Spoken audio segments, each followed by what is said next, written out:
Alright, hey guys, what's up? Home Service Car Wash. Dito lang yan sa Calamba, Laguna. Of course, they can be contacted sa kanilang FB. And of course, within the village lang siya. So ayan, meron sila water pressure, may timba, and they will connect yung hose mo sa tubig mo and then kuryente. So kukonect sila. Madali lang naman yun guys. So it will not take up so much of your electricity and water. And dyan, of course, ang kagandahan dyan, 2 service sila, e-bike na. Because lilinisin niya yung mga interior at niya yung mga matting, so babacuumin and everything. And pag dumating na itong pangalawa, so yan, they will do their normal procedure of cleaning.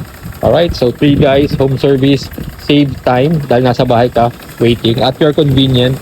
So ikaw yung magbubook ng time mo, and of course hindi ka nalalabas, hindi ka na ng gas, maghihintay doon, and then you will wait for your turn, and of course babalik ka pa rin, di ba?